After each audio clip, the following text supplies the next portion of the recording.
이제 선택권은 브랜드가 아닌 여러분에게 있으니 할인율의 유혹에 흔들리지 말고 진짜 가치를 꿰뚫어 보십시오. 다음 주말 아울렛에 가신다면 거울을 보기 전에 옷의 태그부터 뒤집어보는 똑똑한 습관을 실천해 보시기 바랍니다. 여러분도 혹시 아울렛에서 득템이라고 믿었던 옷이 나중에 알고 보니 전용 상품이었던 경험이 있으신가요? 여러분의 생생한 경험담이나 브랜드별로 발견한 또 다른 구별법이 있다면 댓글로 자유롭게 공유해 주십시오. 다음 영상에서는 우리가 마트에서 매일 마주치는 1+1 할인 스티커와 유통기한의 소름 돋는 비밀을 파헤칩니다. 소비자의 지갑을 노리는 유통업계의 치밀한 함정을 미리 알고 싶으시다면 구독과 알림 설정을 잊지 마십시오. 좋아요. 한 번은 이 불편하지만 중요한 진실을 더 많은 사람에게 알리는 강력한 힘이 됩니다. 현명한 소비자가 되는 길. 다음 영상에서도 여러분의 지갑을 지켜드리는 유익한 정보로 다시 찾아오겠습니다. 주말이면 전국에서 수십만 명의 인파가 화려한 조명과 넓은 매장이 있는 아울렛으로 몰려듭니다. 빨간색으로 적힌 50%, 70% 할인 태그를 보면 오늘이야말로 득템하는 날이라며 가슴이 뛰기 시작하죠. 백화점 쇼윈도에 걸려있던 그 비싼 코트를 드디어 반값에 쟁취했다는 승리감에 도취되곤 합니다. 하지만 여러분이 방금 집어든 그 코트, 백화점 근처에는 가본 적도 없는 물건이라면 믿으시겠습니까?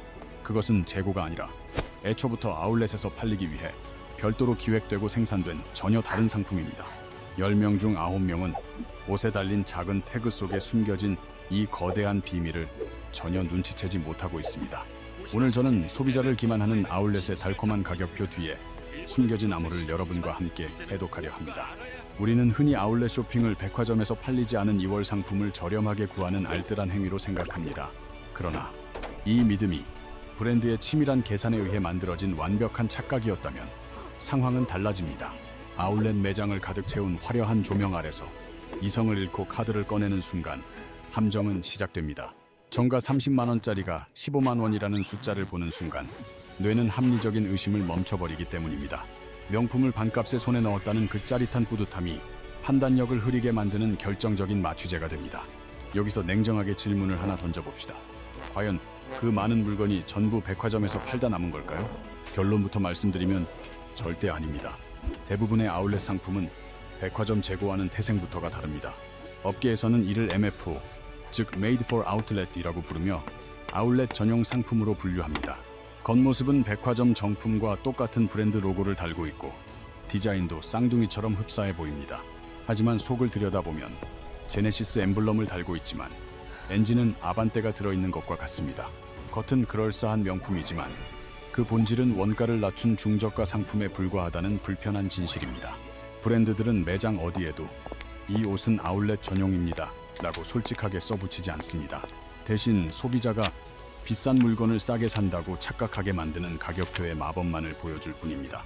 우리가 50% 할인이라고 믿었던 그 가격이 사실은 그 옷의 본래 진짜 가격일 수도 있다는 충격적인 이야기입니다. 할인을 받아 싸게 산 것이 아니라 딱 그 품질에 맞는 제값을 주고 샀을 뿐이라는 뜻입니다. 왜 이런 현상이 발생하는지 백화점과 아울렛의 물량 데이터를 통해 숫자로 증명해 보겠습니다. 백화점 판매 데이터를 보면 시즌 내에 입고된 물량의 평균 85%에서 90%가 정상 가격에 팔려나갑니다. 시즌이 끝나고 백화점에 남는 진짜 재고는 전체의 고작 10%에서 15% 수준에 불과합니다. 이제 시선을 돌려 여주나 파주, 기흥 등에 위치한 거대한 프리미엄 아울렛들을 떠올려 보십시오. 그 넓은 매장에는 수백 개의 브랜드가 입점해 있고 각 매장마다 수천 벌의 옷이 빽빽하게 걸려 있습니다. 1년 365일, 명절이 지나건 시즌이 바뀌건 상관없이 아울렛의 진열대는 빈틈없이 가득 차 있습니다. 백화점에서 팔고 남은 그 쥐꼬리만한 10%의 재고로 전국 수십 개의 거대 아울렛을 1년 내내 채울 수 있을까요? 물리적으로 불가능한 일이며 산수만 조금 해봐도 앞뒤가 맞지 않는다는 것을 금방 알 수 있습니다. 그렇다면 도대체 아울렛을 가득 메우고 있는 그 엄청난 물량의 옷들은 어디서 솟아난 것일까요? 정답은 하나입니다. 애초에 백화점이 아닌 아울렛으로 직행하기 위해 별도로 생산된 것입니다. 브랜드들은 기존 공장 라인을 따로 돌리거나 아울렛 전용 공장을 운영해 부족한 물량을 찍어냅니다. 실제 시장 조사 결과 아울렛 상품 중 진짜 백화점 재고는 5%에서 많아야 20%에 불과했습니다. 나머지 80%에서 95%는 기획 단계부터 아울렛 판매를 목적으로 설계된 MFO 상품입니다. 브랜드들이 굳이 번거롭게 별도 라인을 돌려가며 이런 방식을 선택하는 이유는 명확합니다. 돈이 되기 때문입니다. 아울렛 전용 상품은 설계 도면을 그릴 때부터 원가를 철저하게 낮추는 것을 목표로 합니다. 더 저렴한 원단을 사용하고 복잡한 봉제 공정을 단순화하며 부자재의 단가를 낮춥니다. 덕분에 소비자에게는 대폭 할인된 가격처럼 보이게 팔아도 브랜드는 충분한 이윤을 남길 수 있습니다. 소비자 입장에서는 반값에 득템했다고 믿지만 브랜드 입장에서는 제값을 다 받고 판 셈입니다. 그렇다면 백화점에서 시즌 내내 팔리지 않고 끝까지 남은 진짜 악성 재고들은 도대체 어디로 가는 걸까요? 아울렛으로 올 것이라 기대하셨겠지만 놀랍게도 명품 브랜드들은 그 옷들을 아예 불태워 없애버립니다. 실제로 2017년 영국 브랜드 버버리가 약 400억 원어치의 멀쩡한 의류와 가방을 소각했다는 사실이 밝혀졌습니다. 멀쩡한 물건을 태우는 이유는 단 하나, 아무나 가질 수 없다는 브랜드의 희소성을 지키기 위해서입니다. 샤넬이나 에르메스 같은 최상위 명품들이 아예 아울렛 매장을 운영하지 않는 것도 같은 맥락입니다. 재고를 싸게 파느니 차라리 태워버리는 것이 브랜드의 품격을 유지하는 길이라고 판단하기 때문입니다.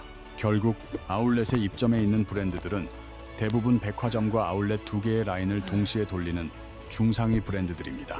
코치나 마이클 코어스 같은 브랜드가 대표적인데 이들은 유통 채널에 따라 품질에 확실한 차별을 둡니다. 가장 먼저 가죽의 차이를 보면 백화점 상품은 소가죽의 가장 바깥층인 최고급 풀그레인을 사용합니다. 반면 아울렛 상품은 가죽의 안쪽 층을 깎아낸 스플릿 가죽이나 그 위에 비닐을 입힌 코팅 가죽을 씁니다.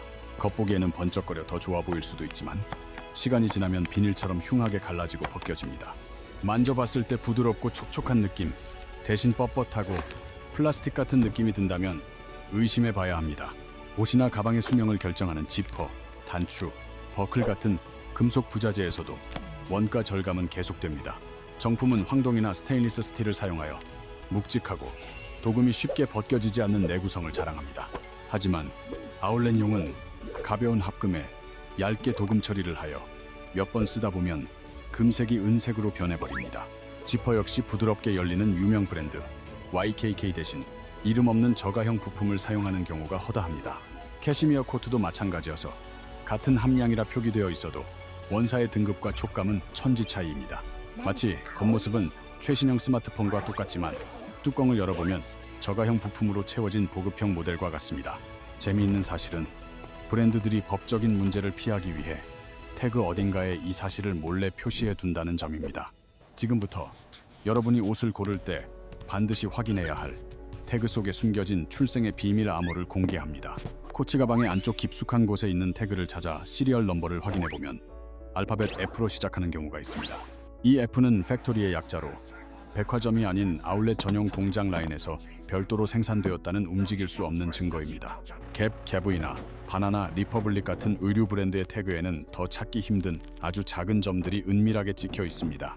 태그의 미세한 점, 3개가 찍혀 있거나 다이아몬드 모양의 표시가 발견된다면 그것은 100% 아울렛 전용 상품입니다. 나이키 팩토리 스토어 역시 예외가 아니어서 상품 코드 앞에 특정 기호를 붙여 태생이 아울렛임을 분명히 구분하고 있습니다. 이 작은 암호들은 소비자 몰래 나는 재고가 아니라 처음부터 저렴하게 팔리기 위해 태어났어라고 속삭이고 있는 셈입니다. 암호 해독보다 더 소비자를 맥빠지게 하는 충격적인 진실은 바로 여러분을 유혹하는 가격표 그 자체에 숨겨져 있습니다. 정가 50만 원의 붉은색 빗금을 긋고 할인가 25만 원이라고 큼지막하게 적힌 가격표를 보면 우리는 반값이라며 환호합니다. 하지만 그 정가 50만 원이라는 숫자가 시장에서 단 한 번도 팔린 적 없는 가상의 숫자라면 믿으시겠습니까? 미국에서는 이미 이 가짜 참조 가격 문제가 사회적으로 크게 불거져 수백 건의 집단 소송이 줄을 이었습니다. 유명 브랜드인 마이클 코어스는 허위 정가 표시로 약 65억 원, JC페니는 무려 600억 원을 배상해야 했습니다. 법원은 팔린 적도 없는 가격을 정가인 척 표시해 할인율을 부풀린 행위를 소비자를 기만하는 명백한 사기라고 판결했습니다. 마케팅 심리학에서는 이를 앵커링 효과라고 부르는데 처음에 높은 숫자를 보여주어 기준점을 만드는 수법입니다. 50만 원이라는 무거운 돛을 먼저 뇌리에 내려놓으면 25만 원은 상대적으로 매우 합리적이고 저렴하게 느껴지는 착시가 일어납니다. 소비자가 25만 원의 가치가 있는지 이성적으로 따지기 전에 50만 원에서 깎아줬다는 사실에만 집중하게 만드는 것입니다. 한국공정거래위원회도 아울렛 운영사들에게 과징금을 부과한 적이 있지만 이는 가격 표시보다는 입점 업체에 대한 갑질 문제였습니다. 안타깝게도 국내에는 아직 가격 표시 자체를 미국처럼 엄격하게 규제하고 감시하는 법적 장치가 상대적으로 약한 것이 현실입니다.